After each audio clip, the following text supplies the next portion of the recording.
কোরআনের রাজ কায়েমের জন্য আপনি জিহাদের ময়দানে গিয়েছেন কিনা দেখবে। আর জিহাদের ময়দানে গেলে আপনাকে কাফেরগণ মুশরিকগণ আপনাকে মিষ্টি দেবে না। কি দেবে না? মিষ্টি দেয়। আমাদের প্রিয় হাদি ভাইকে ইসলামের পক্ষে কথা বলার কারণে স্বৈরাচার এই নাফাক মানুষরা তিনি জুমার নামাজ পড়ে বের হয়েছেন, গুলি করে পিছন থেকে গুলি করে কারা? কাফেরগণ। পিছন থেকে গুলি করে কাপুরুষ আমাদের হাদি ভাইকে মাথার মধ্যে গুলি করে তাকে শহীদ করে দিয়েছেন। ইন্না লিল্লাহি। আমরা আল্লাহর কাছে দোয়া করছি, আল্লাহ তাআলা আমাদের প্রিয় কলিজার টুকরা হাদি ভাইকে আপনি ভুল কুটি ক্ষমা করে জান্নাতের সুউচ্চ মাকাম জান্নাতুল ফেরদাউসের মেহমান হিসেবে কবুল করুন সকলে আমিন। আর আমরা এই সরকারের কাছে জানতে চাই, যদি এই বাংলাদেশে রাজাকারের নাম দিয়ে নিরপরাধ মানুষকে বিদেশ থেকে এনে ফাঁসির মঞ্চে ঝুলানো চায়, তাহলে প্রকাশ্য যে মানুষ খুন করে তাকে কেন বিদেশ থেকে এনে এই বাংলার জমিনে তার ফাঁসির রায় ঘোষণা করা হবে না? তার ফাঁসির রাজ্যকর আমরা দেখতে চাই। আপনারা দেখতে চান কিনা? আমরা সরকারকে বলতে চাই, যেহেতু আলোচনা মিডিয়ার মধ্যে যাবে, আমরা বলতে চাই আমাদের প্রিয় হাদি ভাইকে যারা হত্যা করেছে, এই ইন্ডিয়ার সাথে আমাদের কোনো সম্পর্ক। এই ইন্ডিয়াকে বলতে চাই, তোমরা আমাদের হত্যাকারীকে ফিরিয়ে দাও, নতুবা তোমাদের আরো ভয়াবহ পরিণতি হতে যাবে। ঠিক কিনা? বাংলার মুসলমান ইমানের দাবিতে যারা অবিচল থাকবে তাদেরকে হারানোর কোনো শক্তি কারণ আল্লাহ সুবহানাহু ওয়া তাআলার কথা, আল্লাহ তাআলা বলেন, ও ঈমানওয়ালারা তোমরা বিজয় হবা, তোমরা জয়লাভ করবা, তোমরাই মানুষকে সম্মান পাবা যদি তোমরা মুমিন হতে পারো। কি হতে পারো বলেন না? আল্লাহ তাআলা বলেন, ওয়ালা তাহিনু ওয়ালা তাহজানু ওয়া আনতুম আ'লাউনা ইন কুনতুম মুমিনিন। আল্লাহু আকবার। তোমাদের পেরেশানি হতে হবে না, তোমাদের কোনো ভয় নেই। ঈমানওয়ালারা মরলেই শহীদ, বাঁচলে গাজী। বলেন না? আমরা বাংলার দেশে 54 বছরের এই বাংলাদেশ স্বাধীন হয়েছে, শুনেছি সোনার বাংলা, কিন্তু বাস্তবতা কিন্তু পাবেনও না যতদিন না কোরআন দিয়ে সংসদ পরিচালিত না হবে। আল্লাহর পয়গম্বরের জীবনের দিকে তাকান। আল্লাহর পয়গম্বরের হায়াত কত বছর ছিল? জবান খুলে বলেন, কয় বছর? 63 বছর। আল্লাহ রাসূল নবুয়ত পেয়েছেন 40 বছর বয়সে। 40 বছর থেকে যখন নবুয়ত পেয়েছেন, হেরা গুহার মধ্যে যখন আল্লাহ তাআলা ইকরা বিসমি রাব্বিকাল্লাযী খালাক খালাকাল ইনসানা মিন আলাক, সুবহানাল্লাহ, এই কোরআন নাযিল করে দিলেন। আল্লাহ সুবহানাহু ওয়া তাআলা যখন পয়গম্বরকে কোরআন দিলেন, এই কোরআন দিয়ে যখন সমাজের মধ্যে তিনি দাওয়াত দিতেছিল, এই 63 বছর বয়সে 40 বছরে যা তিনি করতে পারেন নাই, 23 বছর বয়সে তা তিনি করিয়ে দেখিয়েছেন। সুবহানাল্লাহ। কেমন করিয়ে দেখেছেন? দেখেন, সাহাবা আজমাইনরা যারা ছিল তারা ছিল আইয়ামে জাহিলিয়াতের মানুষ, অন্ধকার চন্ন যুগের মানুষ। তারা বায়ে বায়ে দ্বন্দ্ব, সামান্য এই রকম কূপ থেকে যদি অন্যের কোনো উট গিয়ে পানি খায়, তা তাদের পূর্বপুরুষের শত্রুতায় পরিণত হতো। নাউজুবিল্লাহ। আবু দারদার ঘটনার দিকে যদি তাকান, হযরত আবু দারদা তিনি ব্যবসার মধ্যে চলে গেলেন। ব্যবসা থেকে ফিরে তিনি ব্যবসার মধ্যে যাওয়ার সময় তিনার স্ত্রীর গর্ভের মধ্যে একজন সন্তান ছিল।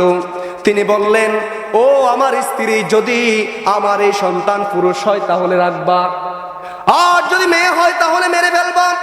আবু দারদার এত সুন্দর একটা মেয়ে হয়েছেন, তার স্ত্রী এত পাষাণ হতে পারেন নাই, মারতে পারেন নাই।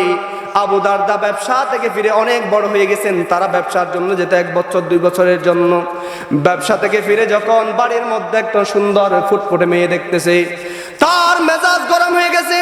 মেজাজ গরম হয়ে বলল, স্ত্রী, আমি তোমাকে বলেছিলাম আমার যদি সুসন্তান পুত্র হয় তাহলে আমি রাখতে বলেছি, মেয়ে হলে এমনি মেরে ফেলার জন্য তোমাকে নির্দেশ দিয়েছিলাম, কেন মারো নাই? সাথে সাথে সে মাথা গরম করে তার মেয়েকে নিয়ে মরুভূমির মধ্যে নিজ ছাদে কবর করে ওই মেয়েটা সহ সাহায্য করে। বাবার ঘাম যখন পড়তেছে, আব্বু আমি আপনাকে সাহায্য করি। আল্লাহু আকবার! কেমন কাদর ভিতরে আদৌ মানুষ ছিলেন দেখেন, পাথরের মানুষ হৃদয়।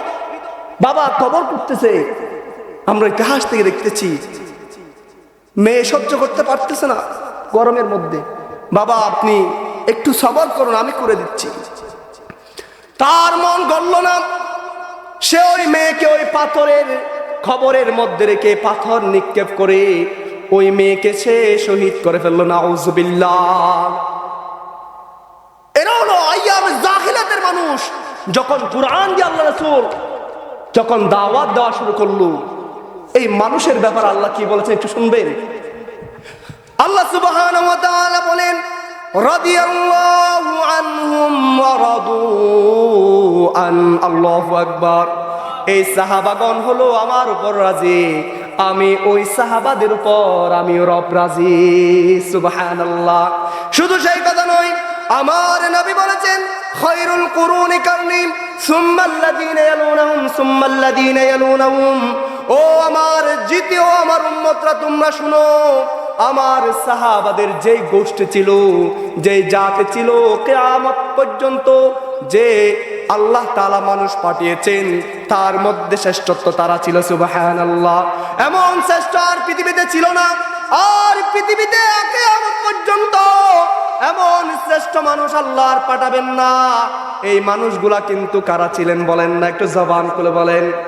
আইয়ামে জাহিলাতে কাফেরগণ, তারা যখন কোরআন শ্বাস পড়ছিলেন, তারা স্বর্ণের মানুষে রূপান্তরিত হয়ে গেল। সুবহানাল্লাহ। তাহলে কোরআন দিয়ে আপনি যদি শান্তি পেতে চান, কোরআনের কাছে আপনাকে আসতে হবে। কোথায় আসতে হবে? সমাধান চাও যদি জীবনে মরণে, ফিরে যাও খুঁজে নাও পথ পাবে কোরআনে। কোথায় যেতে হবে? আপনাকে ব্যাক টু কোরআন, আপনাকে কোরআনের দিকে ফিরে আসতে হবে। এবার আসুন, যে কথা বলেছিলাম, আল্লাহ সুবহানাহু ওয়া তাআলা এক প্রকার হলো তিনার হুসনে আখলাক দিয়ে তিনি মানুষকে দাওয়াত দিয়েছেন, মানুষকে দাওয়াত দিয়ে তিনি ইসলাম এনেছেন। আর কতগুলা কাফের তার দাওয়াত গ্রহণ করে নাই। দাওয়াত গ্রহণ না করলে কিন্তু আল্লাহ রাসূল তাদেরকে জিহাদ করে নাই। কি করে নাই? জিহাদ করতে হলো। জিহাদ করতে হলো চেষ্টা করা, লেগে থাকা, কাজ করা।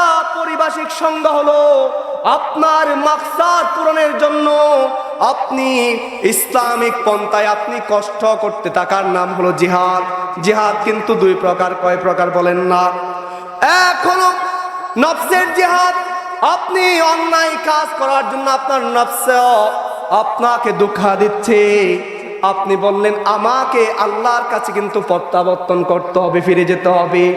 মুসলমান কিন্তু হিসাবে হতে হবে। কি হতে হবে? আপনারা কথা না বললে আমি কথা বলতে পারবো? মুসলমানের একটা কথা চিন্তা করে কাজ করতে হবে, তা হলো আমার রবের কাছে ফিরে গিয়ে আমাকে কিন্তু আমার জীবনের প্রতিটি কথা, প্রতিটি কাজ সম্পর্কে জবাবদিহি করতে হবে। কি করতে হবে? আল্লাহ সুবহানাহু ওয়া তাআলা মুসলমানকে কখন জিহাদের কথা বলেছেন, এক হলো আপনার অন্তরের বিরুদ্ধে জিহাদ, আর দুই হলো আপনার জান মাল সময় নিয়ে আল্লাহর রাস্তায় গিয়ে জিহাদ। কি জিহাদ? সেটা হলো যখন কাফেররা আপনার ধর্মকে ধ্বংস করার জন্য, আপনার মসজিদকে ধ্বংস করার জন্য, আপনার কোরআনকে ধ্বংস করার জন্য, আপনার কোরআনকে দিয়ে সংসদ ভবন চলবে এটা না চাই, তাদের বিরুদ্ধে কিন্তু আপনাকে সশস্ত্র জিহাদ করতে হবে। আমাদের যে জীবনটা রয়েছে, এই জীবন কিন্তু বিকৃত মাল। কি মাল?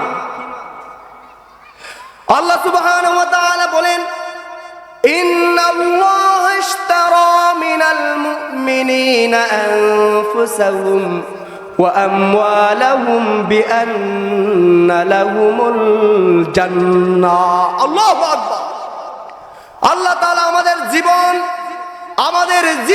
আমাদেরকে ক্রয় করে নিয়েছেন।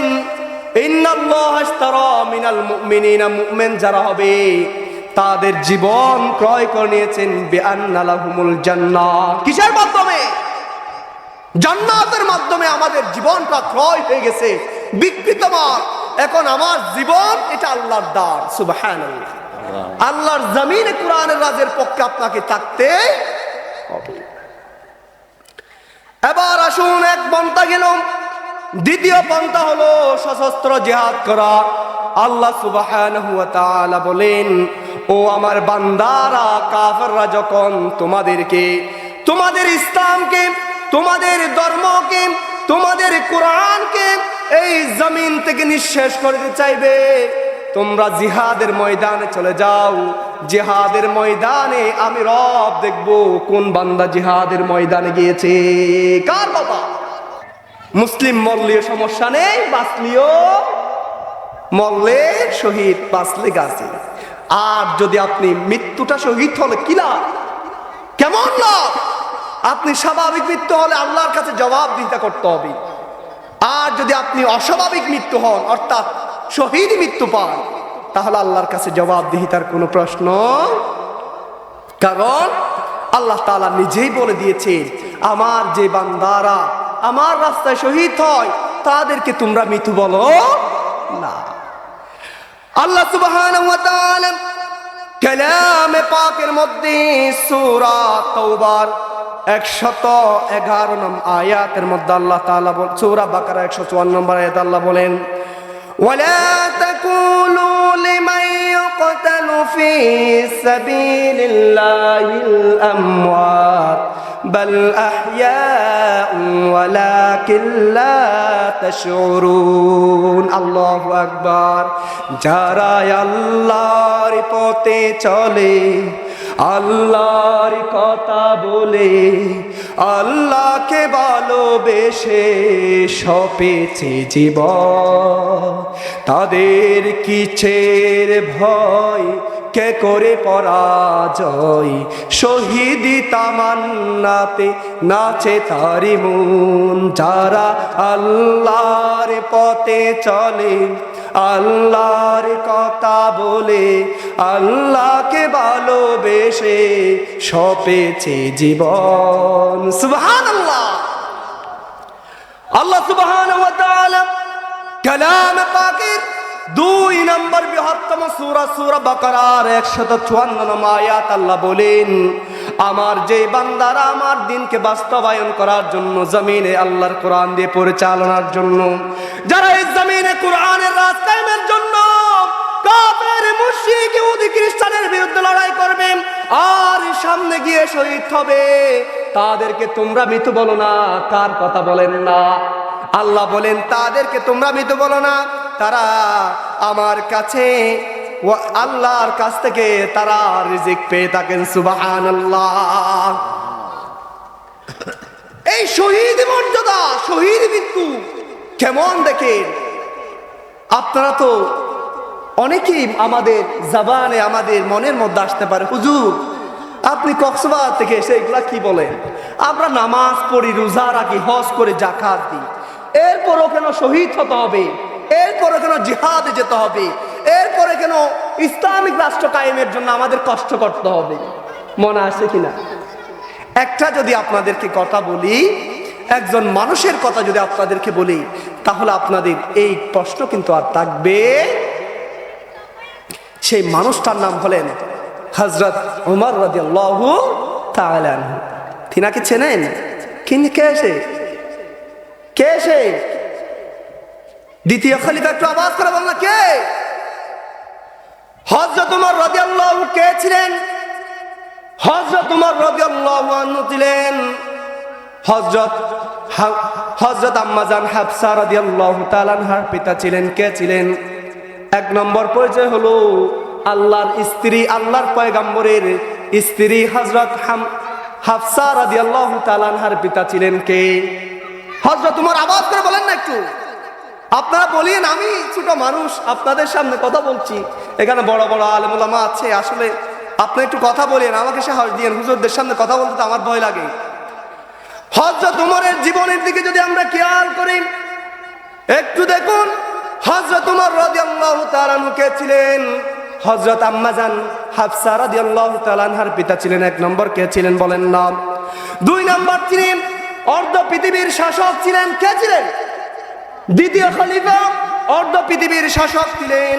তিন নাম্বার হলো, তিনার পরিচয় হলো আল্লাহ সুবহানাহু ওয়া তাআলার পয়গম্বর।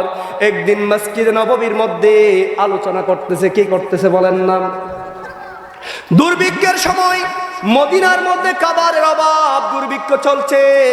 একটা রাষ্ট্র থেকে খাবার এনে মসজিদে নববীর সামনে দামামা বাজালো, বলল খাবার যাদের প্রয়োজন তারা আসো, খাবার নাও। আর আল্লাহ পয়গম্বর মসজিদে নববীর মধ্যে কোরআনের আলোচনা করতেছে। কি করতেছে? সবাই চলে আসলো। চলে আসা এটা কিন্তু অপরাধের নয়, কিন্তু 10 জন সাহাবা বসেছিলেন।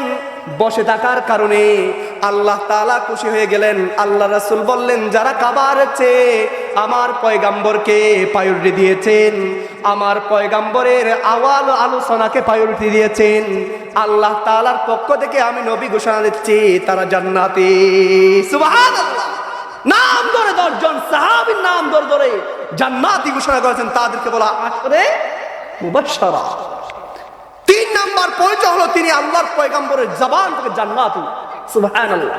সাহাবা সব কিছু জান্নাতি রাদিয়াল্লাহু আনহু ওয়া রাদওয়া। 4 নাম্বার হলো আল্লাহ সুবহানাহু ওয়া তাআলা পয়গম্বর হযরত উমর যখন ইসলাম গ্রহণ করে নাই, এই ইসলামের দাওয়াতটা চুপে চুপে দিতেন।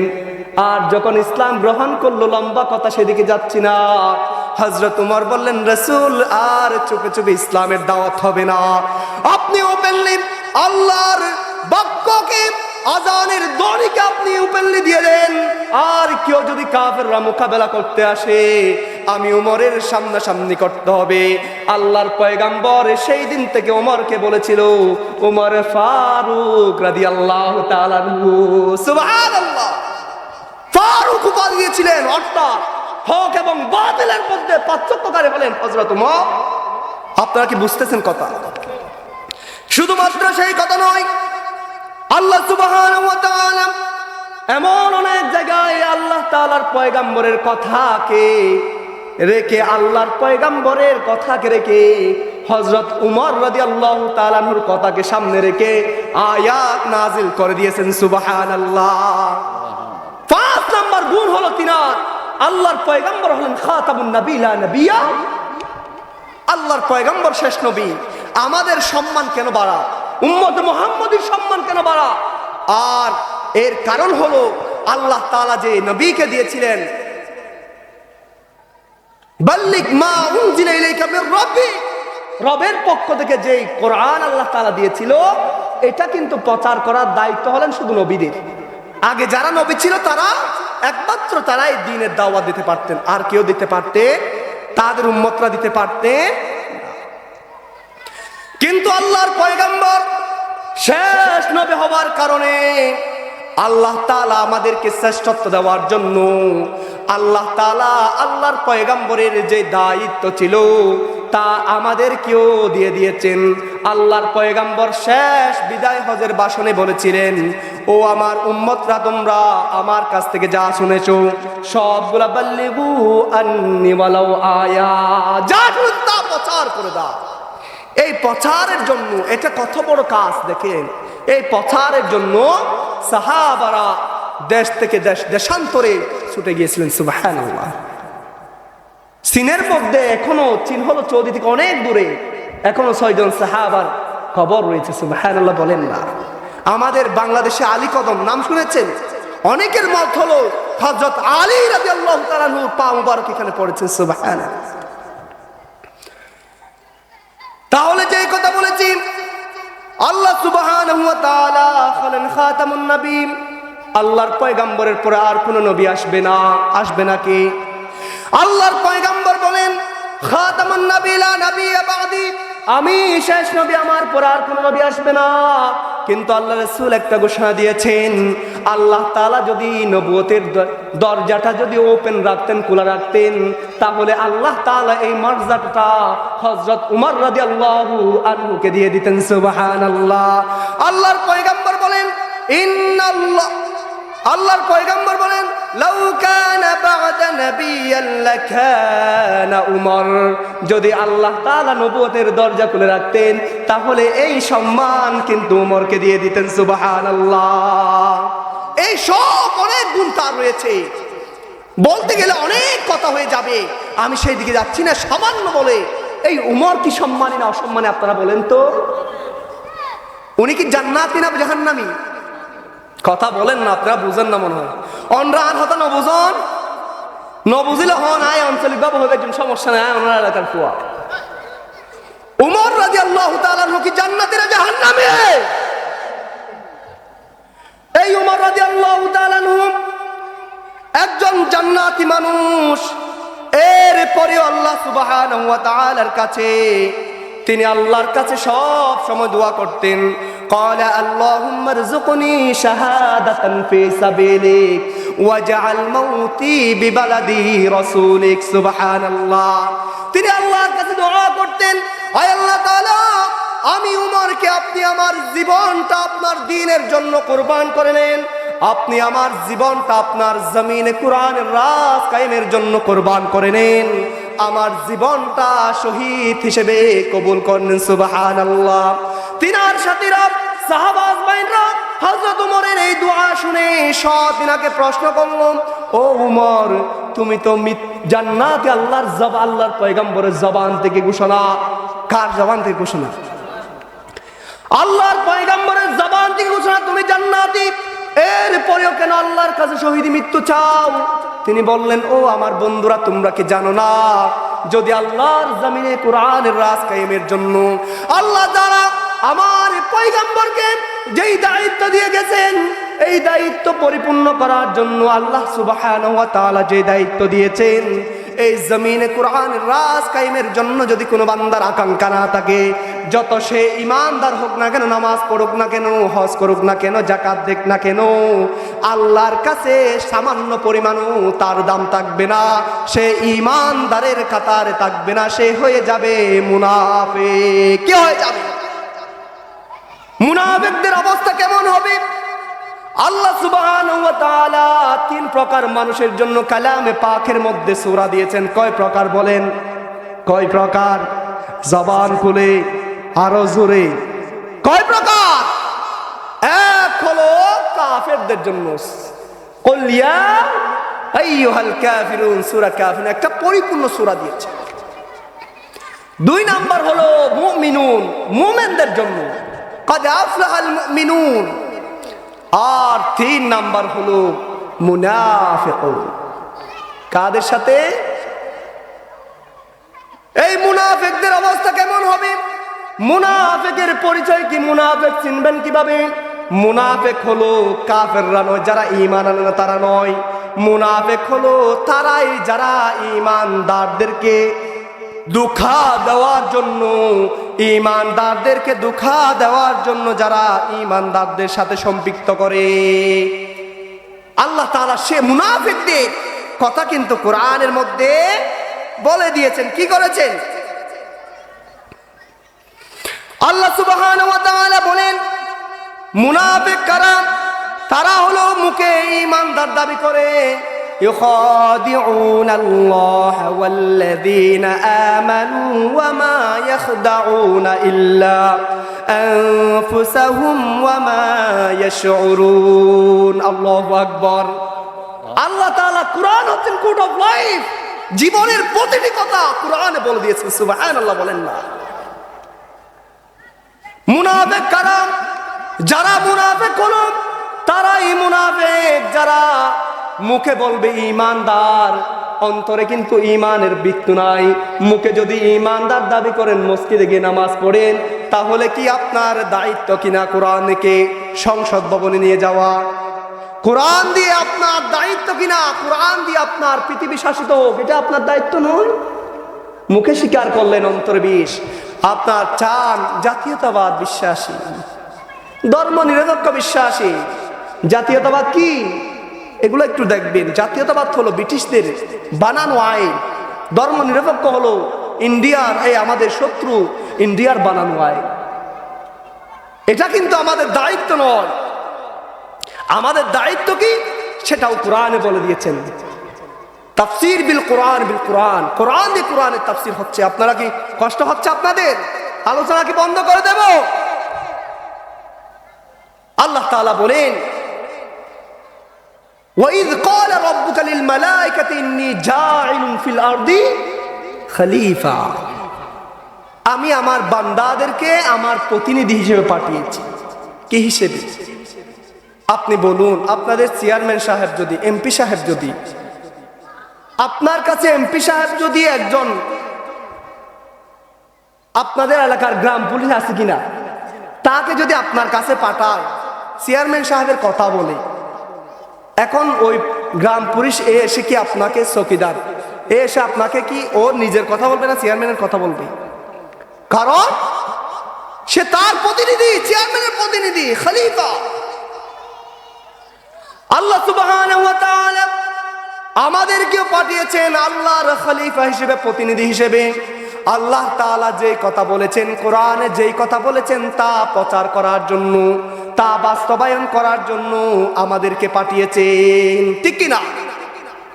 তাহলে যে কথা বলেছিলাম, হযরত উমরের এত গুণ থাকার পরেও তিনি আল্লাহর কাছে দোয়া করতেন, আল্লাহ আমার জীবনকে শাহাদাতের জীবন মনে হয়েছে কবুল করো, আমার জীবনকে শহীদ হিসেবে কবুল করো আল্লাহ। সাহাবারা জিজ্ঞেস করলেন, ও উমর, তুমি তো আল্লাহর নবীর জবান থেকে জান্নাতি ঘোষণা, তুমি যদি স্বাভাবিক মৃত্যু করো জান্নাতি, তুমি যদি পানিতে পড়ে মৃত্যু হও জান্নাতি। তখন তিনি বললেন, ও আমার বন্ধুরা, তোমরা কি জানো না, যারা আল্লাহর জমিনে কোরআনের রাত চাই না, আল্লাহর জমিনে কোরআনে দিয়ে সংবিধান রূপে কাজ করার জন্য আকাঙ্ক্ষা রাখবে না, সে তো মুমিন থাকবে না। নামাজ পড়লেও তো মুমিন থাকবে না, সে তো কাফের, মুনাফিক হয়ে যাবে। মুনাফিকদের স্তর কোথায়? ইন্নাল মুনাফিকিনা কানা জাহান্নামের সর্বনিম্ন স্তর। তাহলে যেই কথা বলেছিলাম, আপনি নামাজ পড়ার পরে আপনাকে শাহাদাতের আকাঙ্ক্ষা থাকতে হবে, আপনি নামাজ পড়ার পরে আপনার জিহাদের আকাঙ্ক্ষা থাকতে হবে, আপনি নামাজ পড়ার পরেও আপনার জিহাদে ফি সাবিলিল্লাহ রাস্তায় যাওয়ার আকাঙ্ক্ষা আপনাকে থাকতে হবে। কারণ হলো আপনার চেয়ে লক্ষ লক্ষ কোটি গুণ ইবাদতে বেশি ছিলেন হযরত উমর।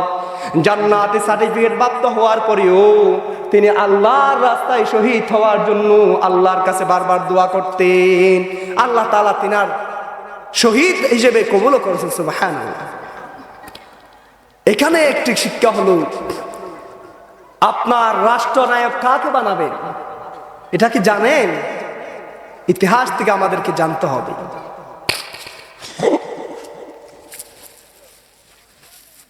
আমাদের রাষ্ট্রনায়ক বানাতে হবে যে সর্বোচ্চ মুত্তাকি, যে মসজিদে নামাজ পড়তে হবে সেই নায়ক। প্রধানমন্ত্রীকে জাতীয় মসজিদের ইমাম, এটা হলো ইসলামের শিক্ষা। চেয়ারম্যানকে আপনার এলাকায় যে সর্বোচ্চ বড় আলেম, সে হলো চেয়ারম্যান। কথা কি বুঝতে পেরেছেন? আপনারা আমার অত্যন্ত মুহাব্বতের জিনাদের আলোচনা শুনে আমরা আজকে আলোচনার ময়দানে আসার আকাঙ্ক্ষা করছি। আপনাদের গর্বিত সন্তান, আপনাদের এলাকারই সন্তান, যিনি সারা বাংলাদেশে কোরআনের কথা বলে বেড়াচ্ছেন, আমাদের প্রিয় হযরত মাওলানা আইয়ুব আলী আনসারী সাহেব হুজুর দামাত বরকাতুহুম এসেছেন। আপনাদেরকে মন ভরে, দিল ভরে আপনাদের কোরআনের কথা শোনাবেন। আপনারা থাকেন, এখনো যারা আসেন সবাই চলে আসেন।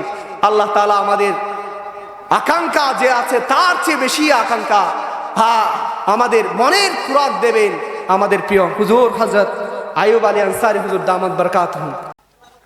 আল্লাহ সুবহানাহু ওয়া তাআলা হযরত উমর রাদিয়াল্লাহু তাআলা আনহুর জিহাদের আকাঙ্ক্ষাকে কবুল করেছেন। আল্লাহ তাআলা এই জমিনে আপনার প্রধানমন্ত্রী হবে, জমিন চালাবে যিনি বড় আলেম। কি হযরত ওমর অর্ধ পৃথিবীর শাসক ছিলেন, আবার ফজরের নামাজের ইমামতির জন্য তিনি চলে যেতেন। সুবহানাল্লাহ। 5 ওয়াক্ত নামাজ পড়াবেন কে? যিনি আপনার এলাকার চেয়ারম্যান। 5 ওয়াক্ত জুমার খতিব হবে কে? যিনি আপনার এলাকার চেয়ারম্যান। আপনার সদরের জুমার খতিবগিরি করবে কে? আপনার এলাকার এমপি যিনি, তিনি। আজকে যারা কোরআনের পক্ষে আছে, যারা কোরআনকে আল্লাহর জমিনে আল্লাহর দ্বীনকে বাস্তবায়নের জন্য কোরআনকে সংসদ ভবনে নিতে চায়, তাদের পক্ষে থাকবেন তো ইনশাআল্লাহ?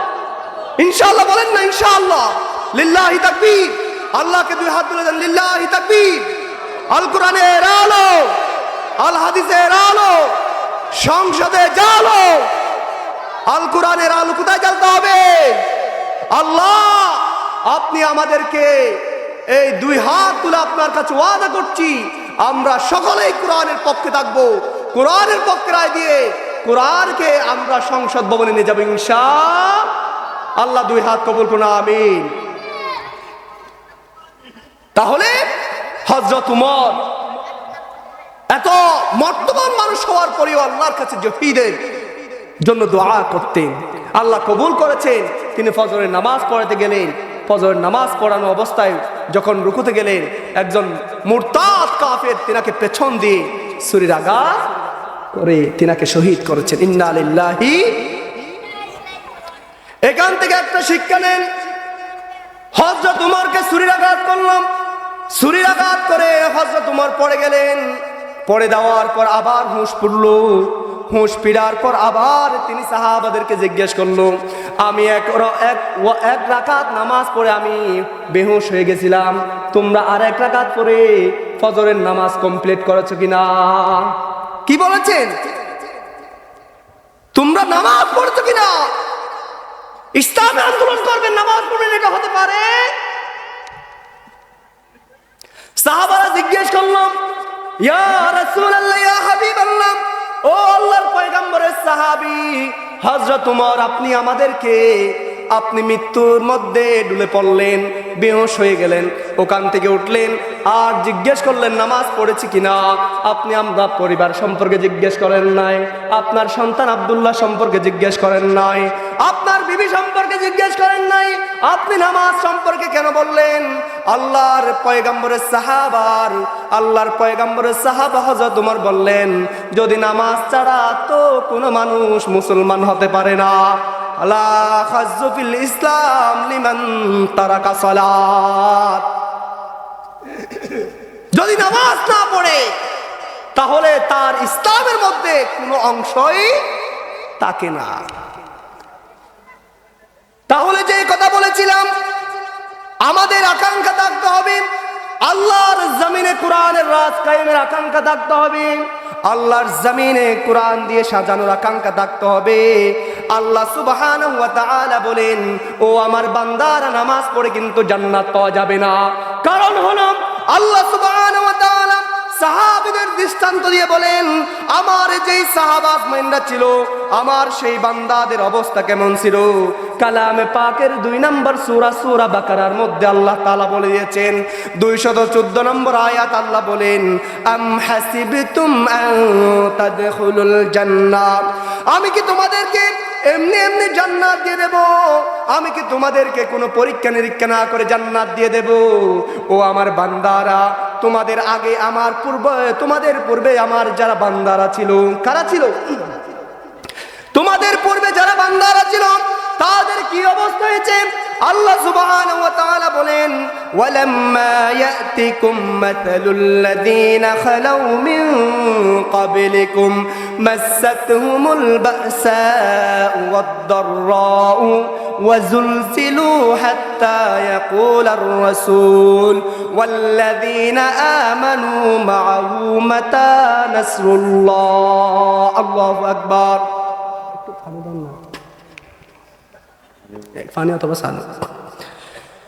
আল্লাহ সুবহানাহু ওয়া তাআলা কালামে পাকের 2 নম্বর আয়াত, 2 নম্বর সূরা 214 নম্বর আয়াতের মধ্যে আল্লাহ তাআলা নোট করে দিয়েছেন, ও আমার বান্দারা, তোমাদেরকে আমি এমনি এমনি জান্নাত দেব না। কারণ হলো তোমাদের পূর্ববর্তী যারা আমার বান্দারা ছিল, তাদের আমি এমন পরীক্ষা করেছি, এমন পরীক্ষা ভিক্ষা নিক্ষেপ করেছি, তারা জিহাদের ময়দানে গিয়ে তারা আল্লাহর জমিনে কোরআনের রাজ কায়েম করতে গিয়ে তাদের এই অবস্থা হয়েছিল। তারা মার খেতে খেতে শহীদ হতে হতে তাদের নবীদের বলেছিল, ও আমাদের নবী, আপনি তো বলেছেন আমাদের অভিভাবক হলো আল্লাহকে, আল্লাহ যদি আমাদের অভিভাবক হয়, আমাদের এই অবস্থা হয়ে গেছে, আপনি আল্লাহর সাহায্য আসার কথা, আল্লাহর সাহায্য কই? আল্লাহর পয়গম্বর তাদেরকে, আল্লাহর পয়গম্বর সান্ত্বনা করেছিল। আল্লাহর পয়গম্বর বলেছেন, ওয়াল্লাযীনা আমানু মাআহু মাতা নাসরুল্লাহ, তোমরা লেগেই থাকো, আল্লাহর সাহায্য অতি সন্নিকটে।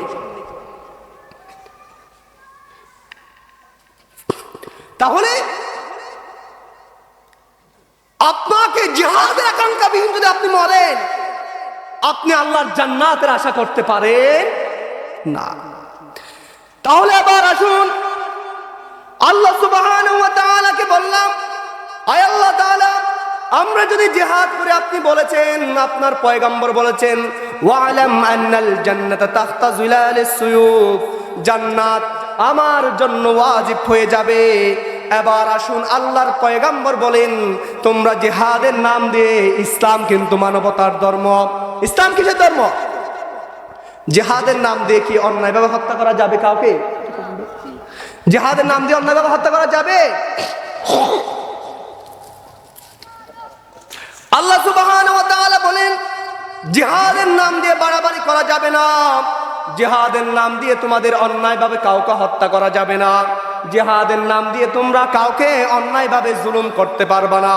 যদি জুলুম করো, আল্লাহ সুবহানাহু ওয়া তাআলা বলেন, মান কাতালা নাফসান বিগাইরি নাফসিন আও ফাসাদিন ফাকান্নামা কাতালান নাস জামিআ। আল্লাহু আকবার। আল্লাহ সুবহানাহু ওয়া তাআলা বলেন, যদি জিহাদের নাম দিয়ে আর দুনিয়ার মধ্যে ফাসাদ সৃষ্টি করার জন্য অন্যায়ভাবে কাউকে হত্যা করো, আমি রব তোমাদের কি অবস্থা করব তোমরা কি জানো? আমার দুনিয়ার সূচনা থেকে কিয়ামত পর্যন্ত যত মানুষ আমি পাঠাবো, সকল মানুষকে যদি তুমি অন্যায়ভাবে হত্যা করে ফেলো, যেই গুনাহ হবে, একজনকে যদি অন্যায়ভাবে হত্যা করো, সেই গুনাহ তোমার আমলনামায় দিয়ে আমি তোমাকে জাহান্নামী করে দেব। নাউজুবিল্লাহ। ইসলাম মানবতার ধর্ম। ইসলাম আপনাকে অন্যায়ভাবে হত্যা করা নিষেধ করেছেন। কি করেছেন? এবার আসুন, অন্যায়ভাবে তো হত্যা করতে পারবেন না, একজনকে হত্যা করলে পৃথিবীর সকল মানুষকে হত্যার গুনাহ আপনার আমলনামায় চলে আসবে। আর মানবতা কিভাবে শিখিয়েছে আল্লাহ দ্বিতীয় অংশে বলেন, ওয়ামান আহইয়াহা ফাকান্নামা আহইয়ান নাস জামিআ। সুবহানাল্লাহ। এখানে আল্লাহ মুসলমান বলে নয়, একজন বেধর্মীয়কে যদি কেউ অন্যায়ভাবে হত্যা করে, তুমি যদি তাকে সেভ করো, ইসলাম মানবতা শিখিয়েছেন, তুমি সারা পৃথিবীর মানুষকে সেভ করলে যে সওয়াব হবে, সেটাই আল্লাহ তাআলা তোমার আমলনামায় দেবে। এই জিহাদের নাম দিয়ে আবার বাড়াবাড়ি করা যাবে? আল্লাহ বলেন, লা ইকরাহা ফিদ্দীন, দ্বীনের ব্যাপারে কিন্তু বাড়াবাড়ি করিও।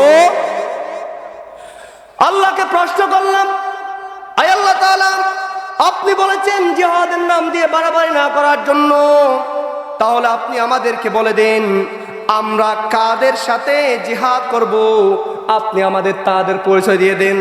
আল্লাহ তাআলা সূরা বাকারার 190 নম্বর আয়াত আল্লাহ বলেন, ওয়াকাতিলু ফি সাবিলিল্লাহিল্লাযীনা ইউকাতিলুনাকুম।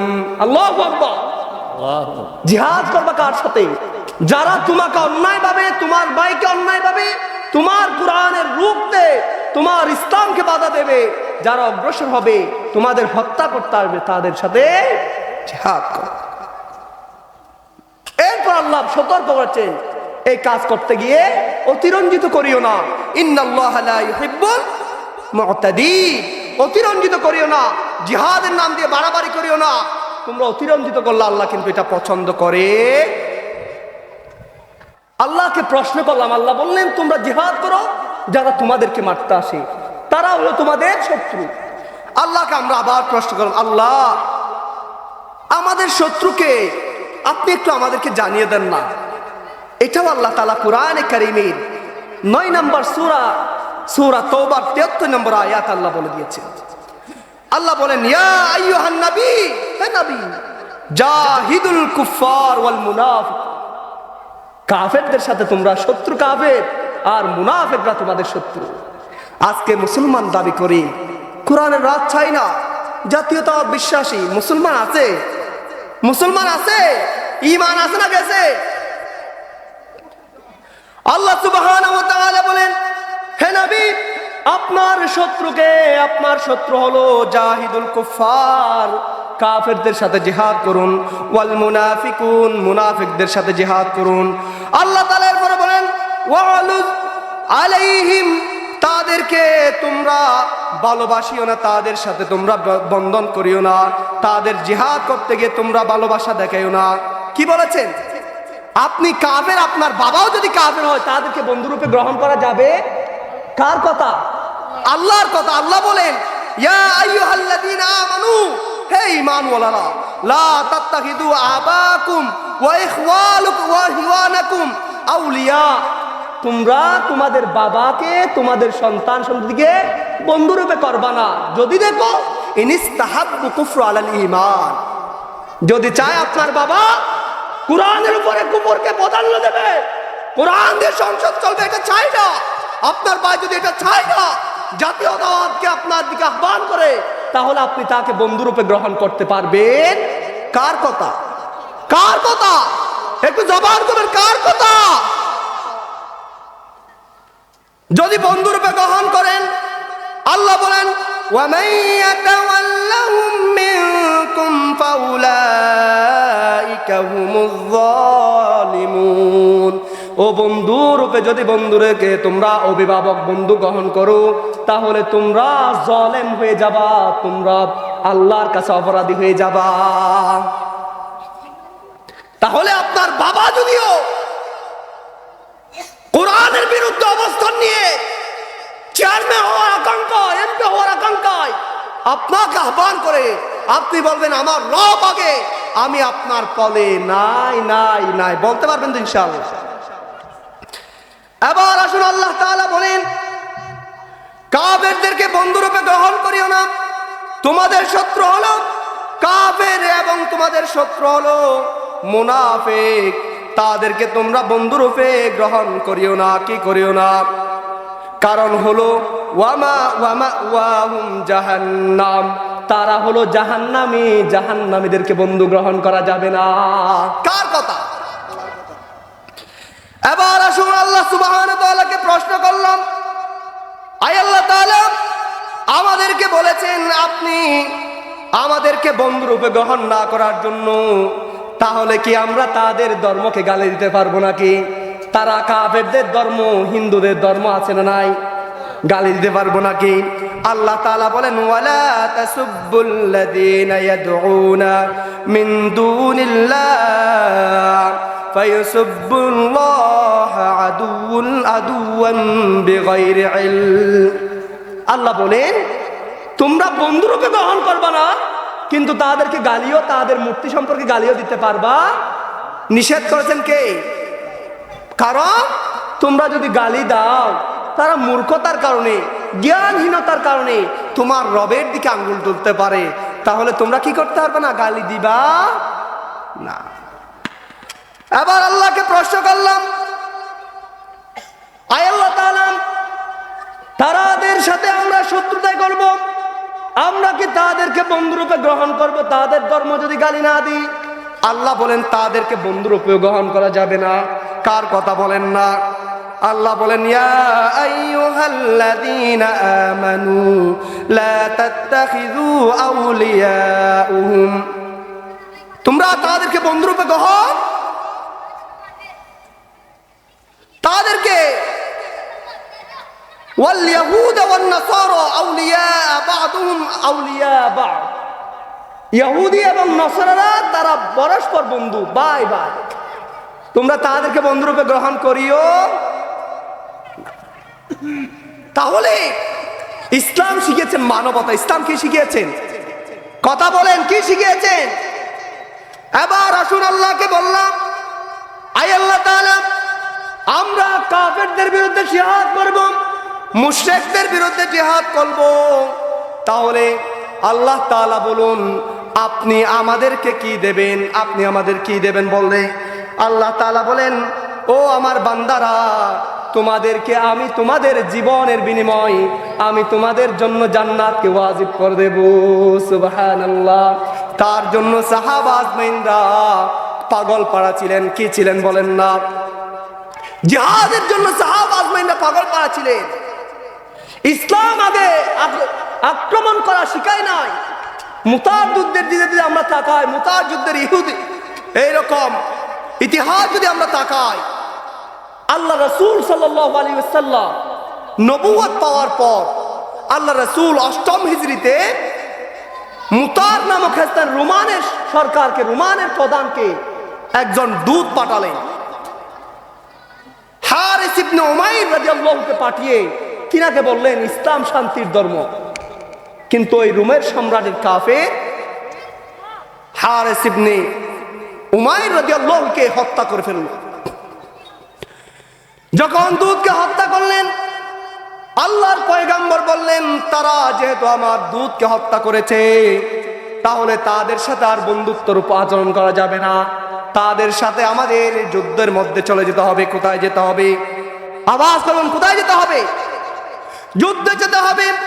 আল্লাহর পয়গম্বর সাহাবা আজমাইনদেরকে এই যুদ্ধের জন্য তৈরি করেছিলেন। আল্লাহর পয়গম্বরের দলের মধ্যে সাহাবা আজমাইনরা ছিল ৩০০০, কয় হাজার, আর রোমার সাম্রাজ্যের যোদ্ধা ছিল ১,০০,০০০, কয় লক্ষ বলেন না?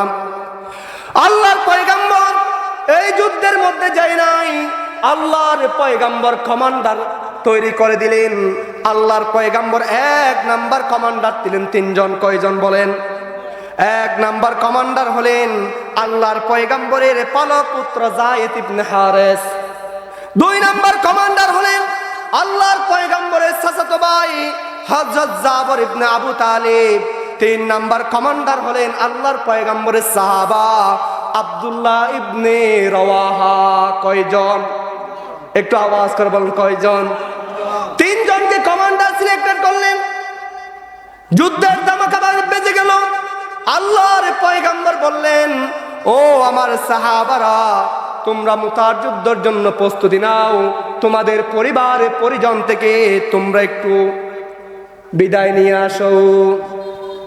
তখন হযরত আল্লাহর পয়গম্বরের পালিত পুত্র যায়েদ ইবনে হারেস আল্লাহর পয়গম্বরকে বললেন, ও আল্লাহর পয়গম্বর, আমার আম্মা জান হযরত আয়েশা রাদিয়াল্লাহু তাআলা আনহা শুনেছেন আমার আর কারো কাছে বিদায় নিতে হবে না, আপনার আলোচনা শুনেছেন। এবার ২ নাম্বার হযরত আল্লাহর পয়গম্বরের চাচাতো ভাই হযরত জাফর ইবনে আবি তালিব গেলেন বাড়ির মধ্যে গিয়ে আল্লাহর পয়গম্বরের চাচাতো ভাই জাফর ইবনে আবি তালিব বাড়ির মধ্যে গেলেন। তিনার স্ত্রীকে বললেন, লিল্লাহি তাকবীর, লিল্লাহি তাকবীর, লিল্লাহি তাকবীর।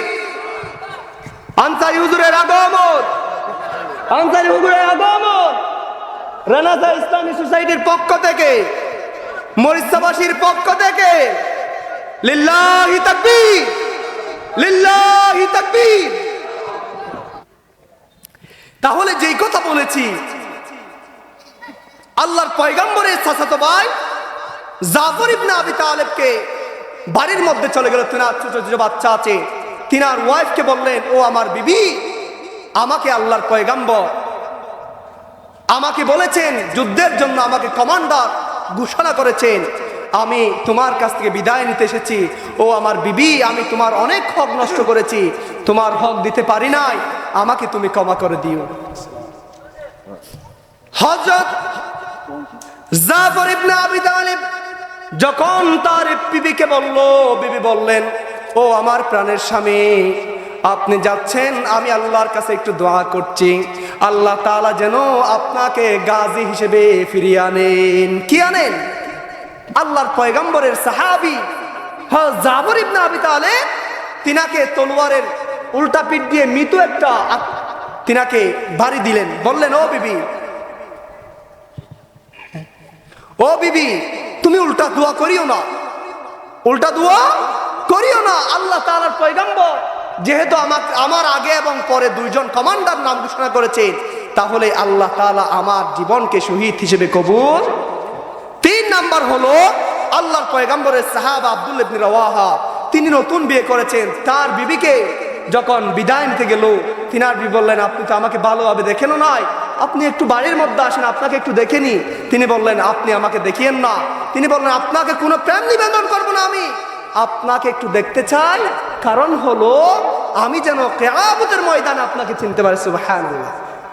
আব্দুল্লাহ ইবনে রাওয়াহা বলল, ও আমার বিবি, তোমার যদি এই আকাঙ্ক্ষা থাকে তাহলে আমাকে দেখার প্রয়োজন নেই, আল্লাহ তাআলা আমাদেরকে মিলিয়ন করে দেবে। সুবহানাল্লাহ। এই যুদ্ধের দামামা বাজে গেল, তিনার চলে গেলেন। যাওয়ার পর হযরত আল্লাহর পয়গম্বরের পালিত সন্তান যায়েদ ইবনে হারেস, তিনি যুদ্ধ করতে করতে ইন্তেকাল করলেন। 2 নাম্বার হযরত জাফর ইবনে আবু তালেব, যুদ্ধ করতে করতে কাফেররা তিনার ডান হাত কেটে ফেললেন, বাম হাত কেটে ফেললেন, হাত কেটে ফেললেন। তখন তিনাকে দেখলেন আব্দুল্লাহ ইবনে রাওয়াহা দূর আসতেছেন। দূর আসার পর আবু উবাইদা দূর আসতেছেন, দূর আসে দেখতেছেন উনাকে হাত পা কেটে ফেললেন। তখন জান্ডা কিন্তু, কালিমার জান্ডা কিন্তু উদ্যমান রয়েছে। সুবহানাল্লাহ। তখন তারা দৌড়ে এসে দেখে হযরত জাফর ইবনে আবি তালিব তিনার দাঁত দিয়ে কালিমার জান্ডাকে উদ্যমান রেখেছেন। সুবহানাল্লাহ। তিনি শহীদ হয়ে গেলেন। শহীদ হওয়ার পর সংক্ষিপ্তভাবে হুজুর যেহেতু আসছে, হুজুরের সামনে আলোচনা করাটা বিআদবি, আল্লাহ তাআলা আমাদের ক্ষমা করুক। তাহলে জাফর ইবনে আবি তালিবকে হত্যা করা হলো। হত্যা করার পর আবু উবাইদা বলেন, আমি তাকে সুন্দর করে নিয়ে তার হাত পা ঠিক করে জানাজা পড়িয়ে তিনাকে কাফন দিয়ে কবর দিলাম। কবর দেওয়ার পর রাত্রে আমি স্বপ্ন দেখতেছি, হযরত জাফর ইবনে আবি তালিবকে স্বপ্ন দেখলাম। স্বপ্নের মধ্যে আমি তাকে জিজ্ঞেস করলাম, ও জাফর ইবনে আবি তালিব, তোমার সাথে আল্লাহ কি আচরণ করেছে? তিনি বললেন, আমার সাথে আল্লাহ বলেন, ও জাফর, তুমি কষ্ট করে এসেছো, তোমার কি চাই? তুমি যা চাইবে তা দেওয়া হবে। জাফর বললেন, আল্লাহ আমাকে আর একটা হায়াত দিন, আপনার জমিনে গিয়ে আপনার কোরআনের পক্ষে, কোরআনের রাজ কায়েমের জন্য, আল্লাহর জমিনে কোরআন দিয়ে সাজানোর জন্য আমি আবার জিহাদের ময়দানে যাব, আমার শহীদ হব, আমি আবার জিহাদের ময়দানে যাব, আবার শহীদ হব। আল্লাহ আমাকে একটা জীবন দেন। সুবহানাল্লাহ। আল্লাহ রাসূল বলেন, আমার আকাঙ্ক্ষা হয় আমি জিহাদের ময়দানে শহীদ হই, আবার জীবিত হই, আবার শহীদ হই। সুবহানাল্লাহ। তাহলে যেই কথা বলেছি, আপনি যত বড় ইমানদার হন না কেন, আল্লাহর জমিনে কোরআনের রাজ কায়েমের জন্য আপনার আকাঙ্ক্ষা যদি না থাকে, আপনি মুমিন হতে পারবেন? আল্লাহ তাআলা যে কথাগুলি বলেছি, ভাঙাচোরা কথা, আল্লাহ তাআলা যেই কথাগুলি মতো মানলে পড়ে আল্লাহ তাআলা আমাদের জীবনকে আল্লাহর রঙে রাঙিয়ে আল্লাহর জান্নাতের বাসিন্দা করবে। সেই কথাগুলি আমাকে আমল করার তৌফিক দান করো। যেই কথাগুলি মানলে পড়ে আমাদেরকে পথভ্রষ্ট হয়ে জাহান্নামে যেতে হবে, সেই কথাগুলি আমাদের অন্তর থেকে আল্লাহ তাআলা ডিলিট করে দিয়ে সকল বলা হবে।